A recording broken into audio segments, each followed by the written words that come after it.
Et quand ils construisaient leur module, donc ils étaient dans l'élaboration, si on parle en termes de phase de projet, ils ont contribué Oui. à l'élaboration et à la mise en œuvre du projet. Bah, oui, oui, tout à fait, parce que en fait, non seulement l'élaboration, mais la mise en œuvre aussi, parce que il y en a beaucoup qui choisissaient des modules où ils n'avaient pas besoin de formateur. Auquel cas, on leur donnait de la documentation et ils se réunissaient en groupe et ils bossaient de façon autonome. D'accord. Et est-ce qu'il y a eu une phase d'évaluation? Alors, oui et non, en fait, il n'y a pas eu un contrôle, c'est-à-dire qu'on n'est pas allé voir, par exemple, le groupe gestion du stress à la fin de la demi-heure en leur demandant alors, qu'est-ce que vous en avez retenu? On n'a pas fait ça. Par contre, le BAFA, il y a une évaluation qui est constante, en fait. Enfin, quand on les évalue vraiment tous les jours. Et après, il y avait ouais, on peut pas dire qu'il y a vraiment eu une phase d'évaluation. Après, par contre, nous, à la fin de la semaine, on leur donne pas le BAFA si on considère pas qu'ils n'ont pas joué le jeu. Et donc ça, on le voit, c'est-à-dire qu'on l'a vu tout le long de la semaine, le temps de la mise en œuvre de la grille, en fait.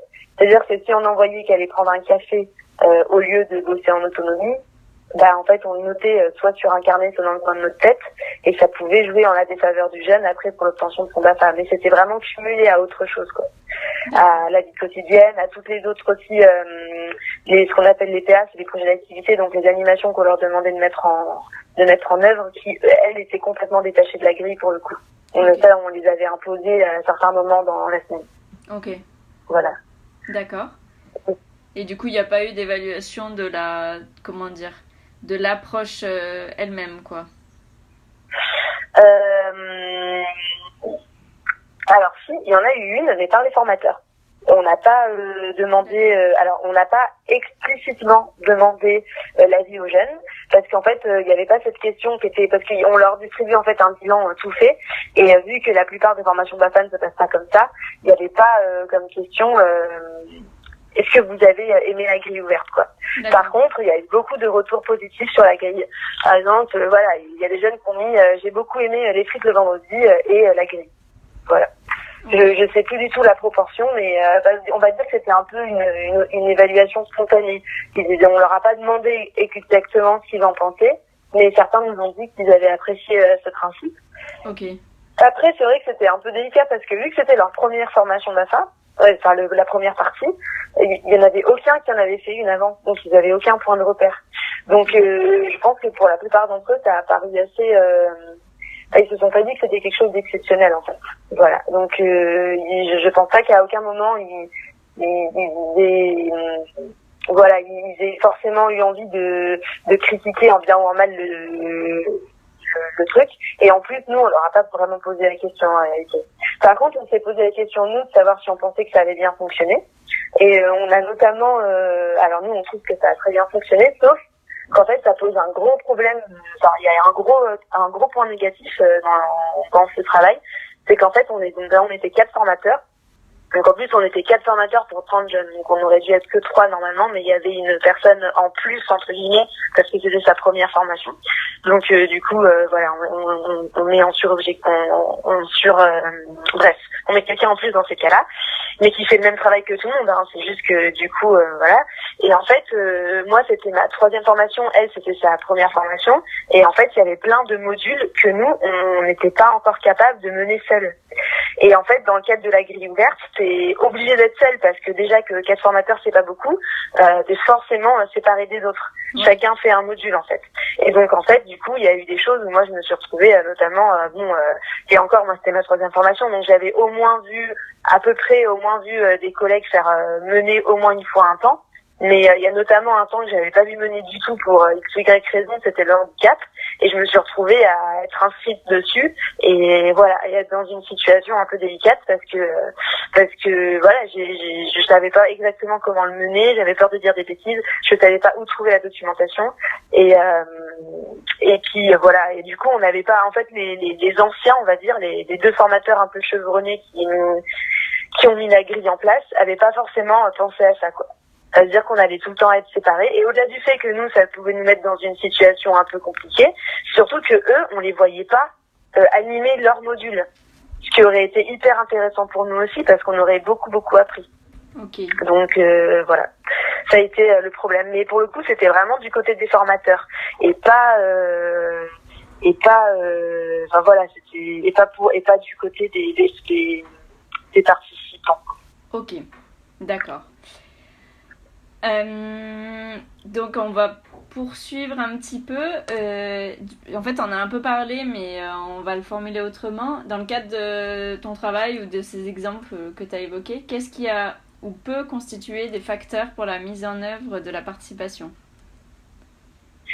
Qu'est-ce qui a constitué des facteurs?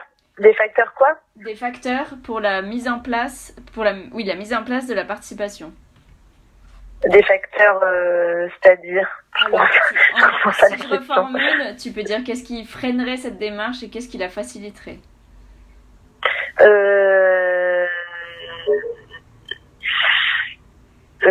Qu'est-ce qui freinerait la démarche et qu'est-ce qui la faciliterait, c'est ça? Ouais, plus pour la mise en place. Après, tu peux très bien aussi penser à ton travail actuel si tu le souhaites.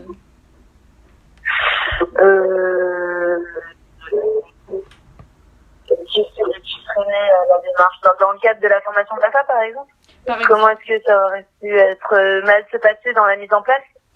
En fait, de façon générale, comment, qu'est-ce qui constituerait un frein ou un levier pour mettre en place une démarche comme ça, une démarche participative. D'accord, ok. Par rapport à une approche descendante traditionnelle, si tu veux.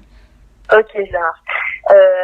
Du coup, on en a un peu parlé, effectivement, et je l'avais pas forcément, moi, identifié comme ça, mais c'est vrai que le manque de formation, c'est pas du tout quelque chose qui s'improvise. On n'est pas du tout dans l'ordre du bon sens, et en fait, si on n'a pas de technique, on est à peu près sûr de se planter, je pense. Ça, c'est un premier frein. Un deuxième frein, ce serait de pas, même si on utilise des super techniques, ce serait de pas ensuite rendre des comptes aux participants, c'est-à-dire que quand on les convie comme ça à un moment où on leur demande du temps, de l'investissement et de la gestion des frustrations aussi, en fait, si derrière on prend pas du tout en compte, ou alors on leur explique pas pourquoi on n'a pas pris en compte leur avis, ça peut vraiment créer des situations désagréables, comme j'avais expliqué dans le cadre de la colo des ados là. Voilà, ça c'est les deux freins que je vois. Et après des choses qui peuvent aider, voilà, c'est d'être préparé, donc voilà, d'être formé, d'avoir des moyens aussi à disposition.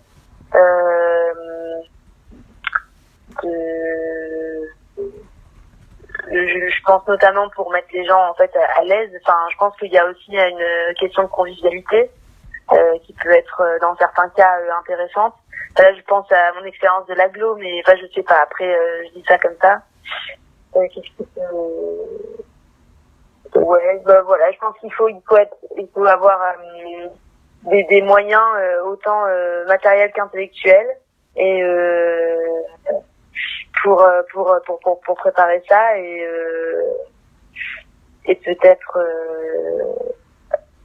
peut-être aussi en fait se dire, enfin c'est pas un bon exemple la formation d'AFA pour ça, mais je pense que ce qui peut être bien, c'est de pas avoir une idée arrêtée de là où on veut aller. Si on décide de faire participer, il faut qu'on soit le plus ouvert possible sur ce qui va en ressortir, je pense. Voilà. Ou alors, il y a une autre démarche qui consisterait à savoir exactement où est-ce qu'on veut amener les gens, et ça, ce serait plutôt le cadre de la formation d'AFA, c'est qu'on les fait participer dans un objectif précis, mais qui va pas être celui de construire quelque chose de nouveau, qui va être de rendre acteur la personne pour l'amener sur quelque chose où on veut l'amener, quoi. Mais moi, je pense qu'en tout cas, quand on part là-dedans, il faut exactement savoir où on part, quoi. Voilà. D'accord, ok. Très bien. Et ça, du coup, ça concerne plutôt parce qu'on peut découper ça en plusieurs phases, si tu veux. Il y a l'initiative, en fait, de faire une démarche participative. Donc, toi, au moment de la formation BAFA, encore, c'était déjà acté que ce serait sous cette forme. Ouais, c'est vrai. Mais imaginons que, je sais pas, est-ce que toi, tu voudrais mettre en place une démarche un peu comme ça, là, dans ton travail actuel au lycée? Est-ce que ce serait possible? Est-ce que tu voudrais le faire? Et qu'est-ce qui le permettrait ou l'empêcherait? C'est délicat, moi je trouve, comme question, parce que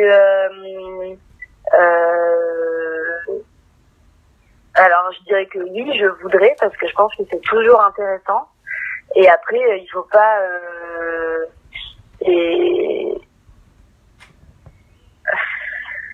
en fait, ça dépend. Comme je disais tout à l'heure, il y a deux choix. C'est soit on met en place une démarche participative, enfin pour moi, soit on met en place une démarche participative pour aller quelque part. On sait très bien où on veut y aller, mais voilà, on pense que c'est plus intéressant que les participants soient acteurs aussi, et qu'on leur amène pas quelque chose tout cru, quoi. Soit on est vraiment prêt à ce que le résultat de la participation soit pas du tout ce qu'on attend. Par exemple, je pense à dans le cadre de mon travail aussi, je demandais leur avis aux élèves sur comment ils voudraient que soit le foyer, par exemple, et quelles activités on pourrait y faire. Je pense que très vite ce serait télé, FIFA, etc., quoi. Et puis voilà, il y a pas de canette de coca. Enfin, alors là, je vais vraiment être très très cliché, mais en fait c'est ça qui se passerait en majorité. Et après, du coup, il faudrait, enfin voilà, comme je disais tout à l'heure, en fait, comment est-ce que du coup dans mon cadre, on va dire, d'éducatrice, comment est-ce que je module ça, dans le sens où enfin voilà, est-ce que du coup, est-ce que après, qu'est-ce que je dis ah bah non, toutes vos réponses sont fausses, c'est pas bien de boire du coca, vous regardez déjà trop la télé à la maison.